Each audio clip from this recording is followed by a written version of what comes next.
tem 61 anos, é licenciada em História, mestre em Ciências da Educação, professora de profissão e vereadora na Câmara de Nisa. Boa tarde, Fátima. Olá, antes de mais, muito obrigada por ter aceito o nosso convite para esta entrevista. E antes de mais, gostava que, assim de uma forma breve, nos dissesse quem é Fátima Dias. Ora bem, obrigada pelo convite. A Fátima Dias, pois a Fátima Dias é uma pessoa comum, absolutamente comum.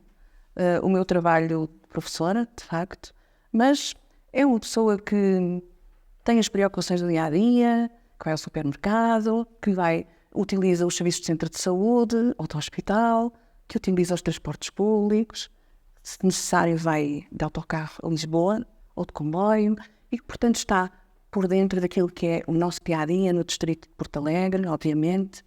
É uma pessoa absolutamente comum. E o que é que a motivou a querer ser deputada? E a representar aqui o distrito de Porto Alegre, este território e esta gente? O querer ser deputada não depende de mim, certo? O querer ser deputada foi um convite que me honrou.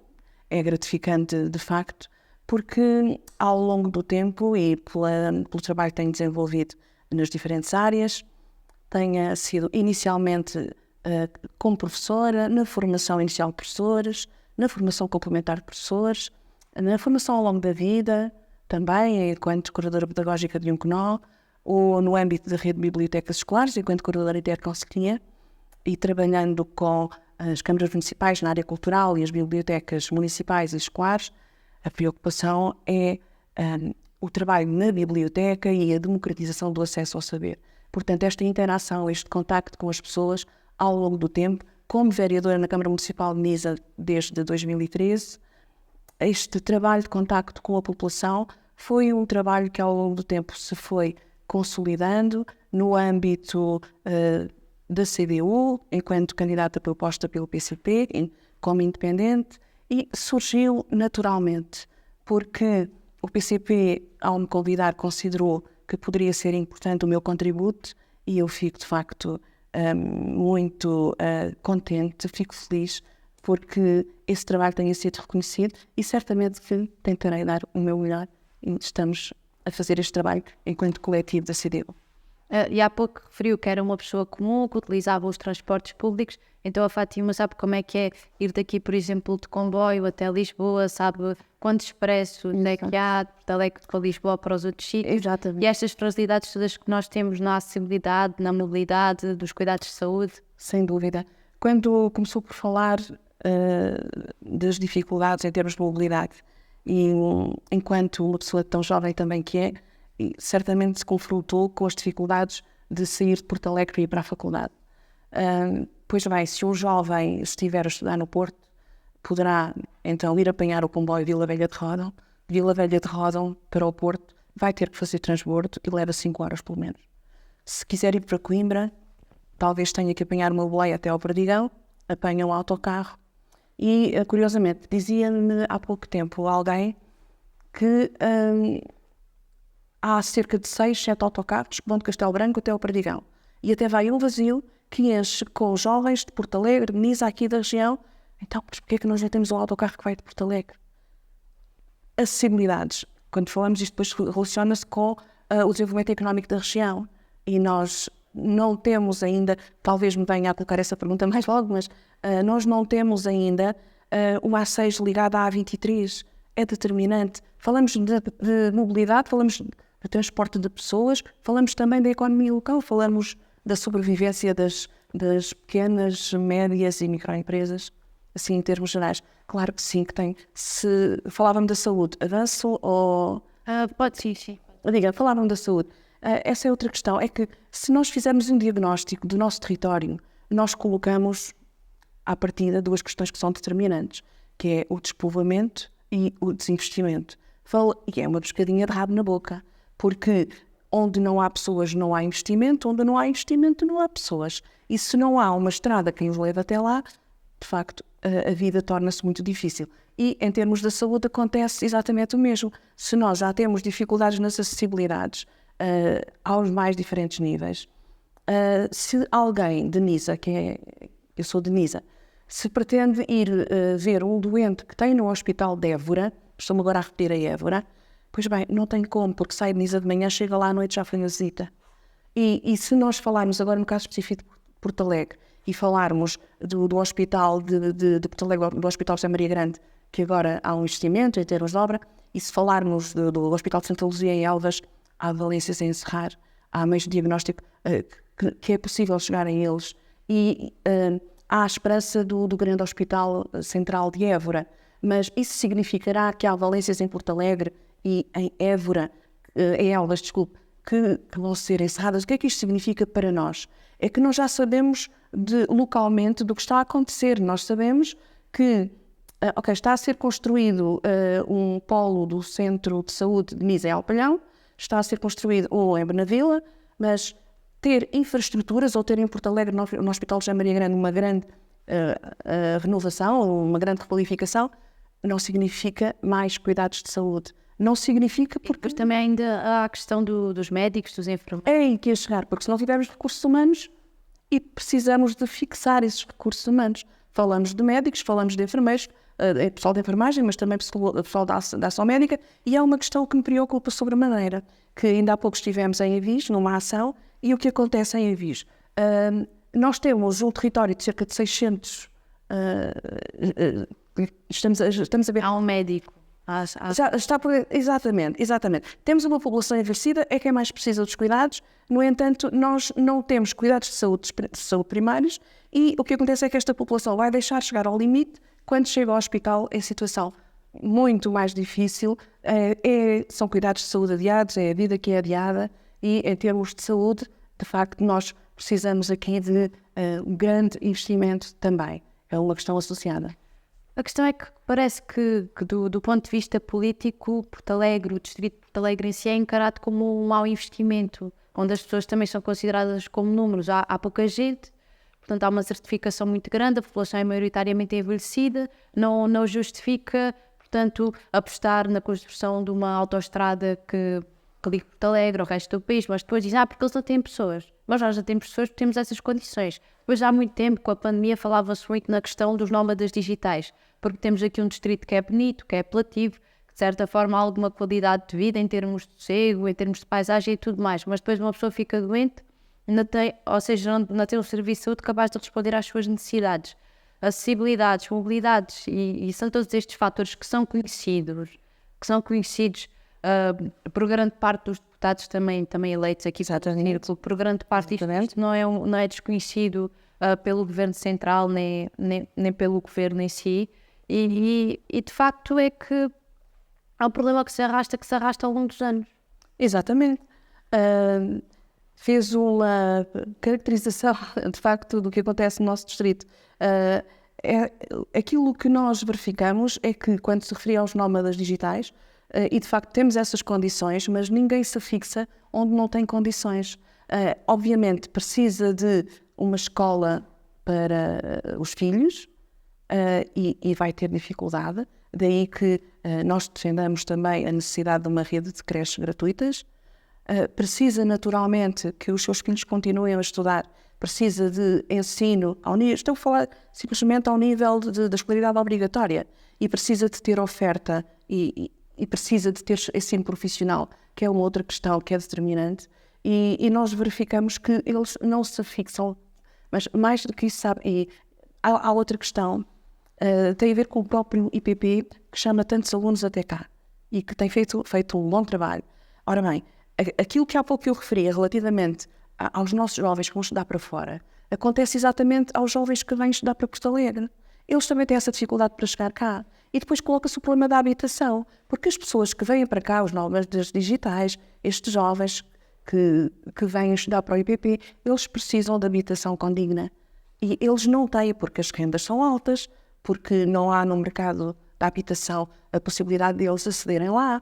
E então o que é que nós verificamos? Também aqui nós não conseguimos fixar estes jovens. E se por um lado nós temos uma população extremamente envelhecida, que precisa de uma atenção muito especial, como falávamos nos cuidados de saúde, etc. Por outro lado, nós temos jovens, precisamos de os capacitar, os que são os jovens aqui, ou os que podem vir de outras regiões do país e nós não conseguimos fixá-los. Portanto, nós não saímos deste ciclo, como há pouco eu referia, desta pescadinha de rabo na boca. Então, o que é que nós podemos fazer? Era aí que eu queria chegar agora a um aspecto determinante, e que é aquilo que sempre foram as propostas da CDU. Tem a ver com salários, tem a ver com salários dignos, tem a ver com a valorização do trabalho. E aí nós sentimos como, perante ordenados baixos, perante salários baixos, por mais que as pessoas estiquem, ainda agora recentemente a subida das taxas de juros à habitação, o que é que acontece a quem tem um salário pequeno e tem que esticar porque tem que puxar a manta e tapa de um lado, destapa do outro. Por isso nós, ao defendermos um salário mínimo de 1.000 euros que possa significar pelo menos um aumento até aos 150 euros, é determinante. Quando nós defendemos que gradual, quando nós defendemos que também para os trabalhadores seja muito importante o combate à precariedade, quando nós defendemos mesmo em relação aos trabalhadores imigrantes, também o respeito pelo vínculo de trabalho, pela justiça, pelas relações de trabalho. E aqui todas estas propostas que também a CDU vai apresentando significam que melhores salários podem significar mesmo para o tecido empresarial algo de muito importante, porque as pequenas, médias e microempresas, elas, para sobreviver e para se desenvolverem, elas necessitam, não é, de uma capacidade em termos da população também de poder ter o seu salário e gastar o seu dinheiro aqui para que estas empresas também possam sobreviver. Mas os pequenos e médios empresários talvez já tenham capacidade de conseguir aumentar os salários aos trabalhadores, não é? Capacidade eles terão, mas o que acontece é que há grandes interesses económicos, há um jogo que é feito, mas os lucros não são investidos nos salários, não trazem a possibilidade de aumentar os salários. Nós vimos o que aconteceu agora na Hutchison e nós referimos, e estive lá, e nós falamos com os trabalhadores que estiveram em greve 24 horas e eles têm um caderno reivindicativo. Essas reivindicações não são atendidas. No primeiro dia de luta houve uma promessa da Hutchison de que os salários poderiam ser aumentados em cerca de 60 euros. Mas isso não é suficiente, porque os trabalhadores, há um aspecto depois, são muito jovens, e há um aspecto tão importante como este. Eles pedem uma regularização dos horários de trabalho, tempo para eles. E isto, para além dos aumentos salariais, que norteiam naturalmente o dia-a-dia de cada pessoa, porque precisa de pagar a água, a eletricidade. E mais uma proposta da CDU, para pagar a eletricidade nós precisamos de reduzir o preço dos bens essenciais, mas também no que se refere à eletricidade, ao gás, às telecomunicações, uma descida de pelo menos 6%. E essa valorização é fundamental. Se nós não tivermos essa possibilidade e colocamos de facto a tónica muito importante no combate à precariedade e no trabalho digno, e isso é determinante. Então, se não tivermos essas condições reunidas, certamente que será muito difícil nós conseguirmos a atratividade e nós conseguirmos reverter o despovoamento e apelar ao investimento. Só que as condições nas empresas também, neste caso nas pequenas e médias empresas, também acabam por ser muito complicadas, porque um funcionário a ganhar mais ou menos o ordenado mínimo, mas te custa à empresa por volta dos 1.300 euros. E aquilo não recebe, que se calhar talvez a entidade patronal, se calhar ela até preferia estar a dar o dinheiro ao empregado, não é? Pois, mas não serei eu que vou agora colocar-me do lado da entidade patronal, que não é aí que coloco o cerne do problema. Agora, o que é certo é que existem lucros astronómicos, há poder do lado de lá, poder em termos dessa capacidade, como é que ela é gerida. Há grupos económicos com muita força, como é que eles gerem os lucros, como é que o capital gera os lucros. Não é para o lado do trabalhador. O que acontece é que a riqueza está mal distribuída. Mas agora aqui relativamente ao ensino. A Fátima é professora de ensino secundário, certo? Eu sou professora do ensino básico. Sim. Sou professora no segundo ciclo e sou professora bibliotecária. Mas trabalhei também na formação inicial de professores e noutras áreas. Tive um percurso por várias áreas, mas agora sou professora do segundo ciclo e professora bibliotecária. Sim, eu queria perguntar-lhe qual era a sua opinião acerca do estado atual da academia e se considera que que a academia que nós temos nos dias de hoje está formada para conseguir ter as ferramentas necessárias para formar jovens de forma a que eles vinguem no mercado de trabalho. Ok. Estamos já, ao falar da academia, já não nos estamos a cingir à escolaridade obrigatória, estamos a ir para além dela. Sim, sim. E um aspecto que para mim é determinante e que a CDU dá uma particular atenção, tem a ver com o emprego científico. Nós temos muitos jovens, e hoje com o apoio da FCT, por exemplo, temos jovens que fazem o seu doutoramento, fazem o seu pós-doc, chegam a ir para o estrangeiro, porque eles necessitam de continuar na área específica em que estão a trabalhar. Mas mesmo quando nós falamos de emprego científico, nós encontramos bolseiros que não têm como pagar uma casa em Lisboa ou no Porto. E eles não têm aqui, na STG, ou na Escola Superior de Educação e Ciências Sociais, haverá áreas de investigação, obviamente que sim, mas há centros que estão em Lisboa, que estão em Aveiro, que estão no Porto, e o que acontece é que esses jovens também têm essas dificuldades. Daí que também, ao nível do trabalho científico e do apoio a esses jovens, é determinante que haja também um olhar muito particular em termos da habitação e, por exemplo, terem direito ao subsídio de desemprego.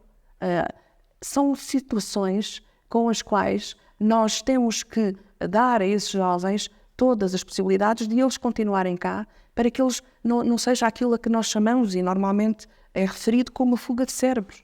Eles não querem ir embora. Eu posso dizer-lhe a título pessoal, eu tenho um filho que vive nos Estados Unidos, ele não queria ir embora, eu não queria ter o meu filho lá, eu não queria ter estado 2 anos e meio sem poder estar com ele. E os nossos pais não queremos isso dos nossos filhos, e os nossos filhos não querem isso para eles. Mas infelizmente é o país que temos que manda embora os jovens que forma.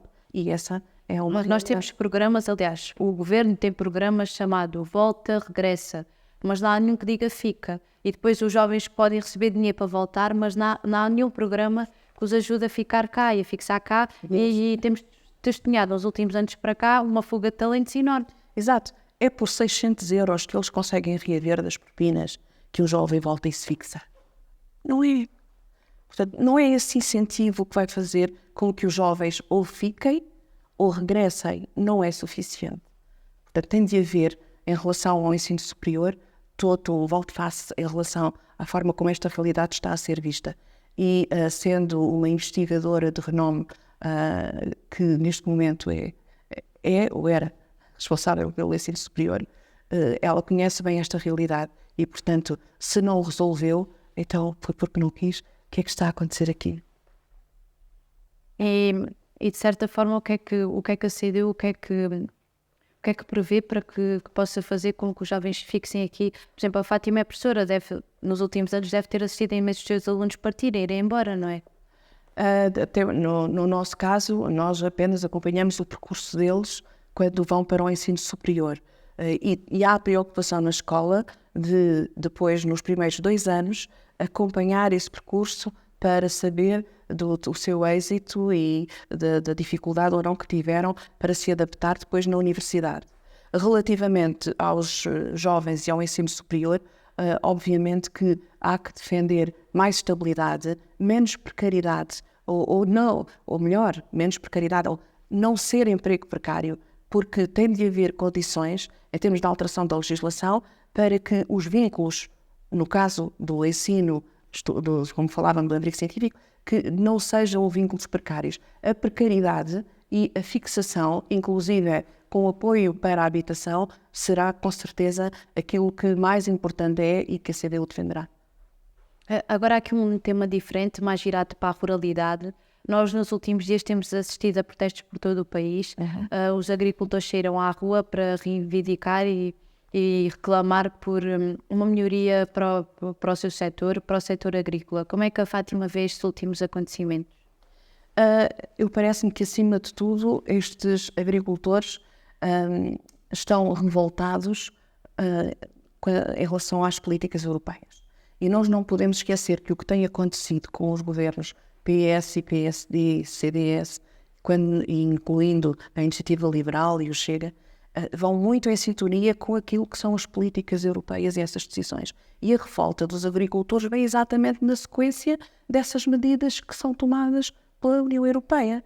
E aquilo que nós defendemos, embora este contexto que estamos a viver, em que o governo está em gestão, segundo este contexto não poderá avançar com decisões que comprometam ou que significam, que signifiquem para os próximos tempos medidas com continuidade, mas pelo menos que exista um caminho de diálogo e que se fale com esses agricultores e que se converse, que se fale, e o caminho do diálogo tem de ser sempre esse.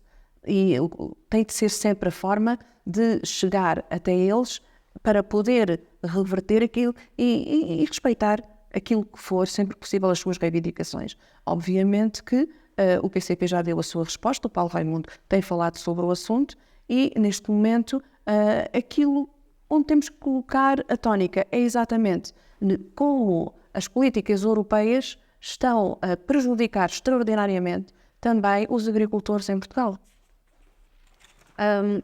Há uns tempos atrás tivemos dúvidas, tivemos a certeza que o empreendimento da barragem do Pisão ia avançar.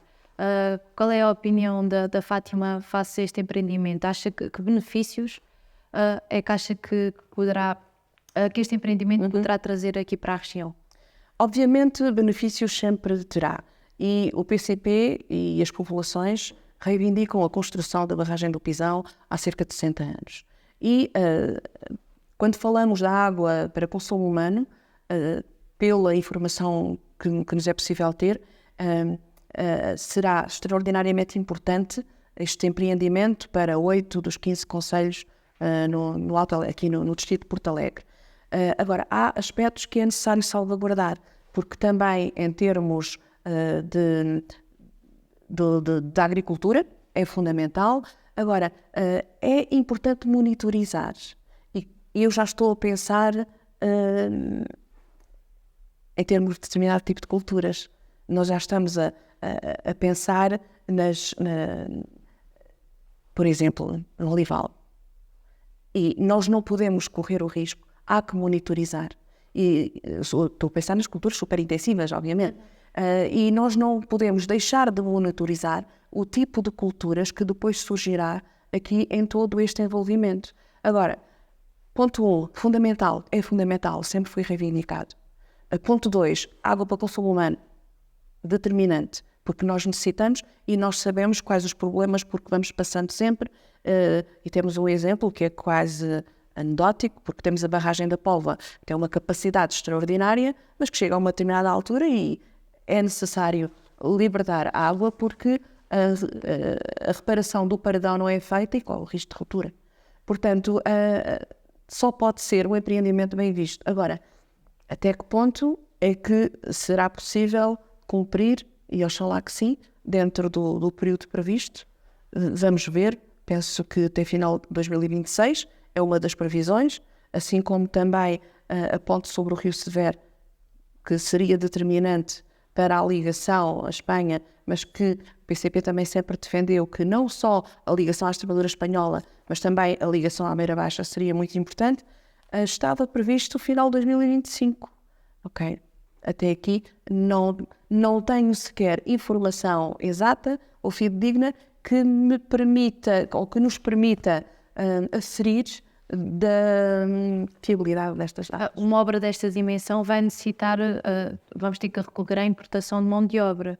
Há que ter, se calhar, algum cuidado aqui ou arriscamos a assistir à mesma coisa que acontece em Beja e Odmira? Pois bem, esse grave problema que aconteceu está, de facto, nas nossas mãos. E nas nossas mãos, isto é, conseguir que os direitos dos trabalhadores sejam respeitados, que não exista esta exploração em termos dos seus horários, em termos das suas condições de trabalho, e estará do nosso lado, e enquanto deputados também eleitos pelo Distrito de Porto Alegre, e o PCP e os Verdes certamente terão isso em conta, monitorizar para que não seja possível acontecer aquilo a que nós assistimos, conforme me refere, há cerca de 2 anos, as televisões tanto referiram e continua a existir. Portanto, só podemos combater esse problema, de facto, com respeito pelos contratos de trabalho, pela contratação coletiva, com respeito pelos horários, pela justiça, pela não discriminação, pelos trabalhadores, porque os trabalhadores migrantes, eles com certeza merecem da nossa parte o respeito, qualquer trabalhador, e nós precisamos deles para que também estas obras grandes possam avançar. Fátima, agora convidava a deixar uma mensagem aos norte-alentejanos. Ok, muito obrigada. Para os norte-alentejanos, o que eu direi é que este é um momento de uma oportunidade única, porque este é o território onde nós queremos viver, onde nós queremos criar os nossos filhos, os nossos netos, e é a oportunidade única para dizer que o voto da CDU é o voto útil e não vamos em subterfúgios de populismos. É exatamente, o voto útil é na CDU porque apresenta as propostas concretas. Dois aspectos ainda que eu gostaria muito de referir, que me parece que são importantes. E quando eu há pouco falava das culturas super intensivas aqui na nossa região, parece-me que é determinante alertar ainda para o impacto ecológico destas culturas, e é muito importante olharmos para o uso do solo, porque quando nós estamos a falar do nosso território do Alto Alentejo, estamos a falar de um território de características mediterrânicas, estamos a falar de montado de sobro e azinheira, estamos a falar de como os nossos antepassados garantiam que este solo fosse aproveitado ao longo de todo o ano. Portanto, este solo tem de ser respeitado, as culturas que aqui são produzidas, tem de ser respeitada a forma como o uso do solo é feito. Nós não podemos desaproveitá-lo indo para culturas super intensivas que, para além do enorme prejuízo em termos também dos recursos hídricos, trazem para as populações enormes transtornos em termos sociais e mesmo em termos de saúde. Porque nós vemos em aviso, o exemplo, é comum as pessoas queixarem-se de quando há tratamentos, o uso de químicos, as pessoas sofrem problemas respiratórios, eles queixam-se disso, e isso existe, e aqui na nossa região isso é extraordinariamente importante. Portanto, não podemos desperdiçar o solo neste tipo de monocultura, não é isso que nós pretendemos, porque temos de pensar em termos do futuro. E o que nós desejamos é que este território possa ser aproveitado nos seus recursos, para que depois de nós, os nossos filhos, os nossos netos, eles possam continuar a aproveitar este território. Isso é muito importante. Um outro aspecto que eu não referi aqui ainda e que eu acho que é determinante em termos de conclusão tem a ver com que se cumpra a Constituição da República Portuguesa quando nós nos referimos àquilo que são os 3 grandes pilares do poder autárquico conquistado com o 25 de Abril. E não posso terminar sem falar também daquilo que é, neste momento, já estamos todos, até nas escolas, com imensos projetos, na sociedade civil de uma forma geral, sobre os 50 anos do 25 de Abril. E o que eu queria dizer é que, quando nós falamos das câmaras municipais, quando falamos das juntas de freguesia, nós temos que falar também, das regiões. E ao falar das regiões, estamos a falar da regionalização. E falta cumprir a Constituição no que se refere à regionalização. É muito importante, porque nós devemos sempre alertar para estes aspectos, porque só assim é que pode haver, de facto, participação, é que pode haver desenvolvimento, e não aquilo que tem estado a acontecer com descentralização de competências, em que não vemos de forma alguma que aqueles grandes objetivos estejam cumpridos, de forma alguma, antes pelo contrário. E posso dar o exemplo da educação, em que nós sentimos que, de facto, da educação, da saúde, da cultura, das várias áreas, em que nós necessitamos, de facto, sim, voltar à Constituição, voltar aos grandes pilares da democracia e do poder democrático. É isso que nós desejamos para todos. Que se cumpra a Constituição de 1976. Muito obrigada, Fátima.